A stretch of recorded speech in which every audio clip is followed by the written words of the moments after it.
ಆನೆಗಳಿಗೆ ಕಡಲ ಮುತ್ತು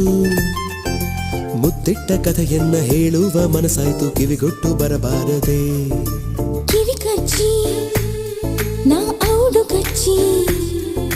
ನಾಚುತ್ತ ನೀರಾಗಿ ನಡುಗುತ್ತ ನವಿಲಾಗಿ ಮೈಯೆಲ್ಲ ಮಂಜಾಗದೆ ಮಂಜಾದರೆ ಪಂಜಾಗುವೆ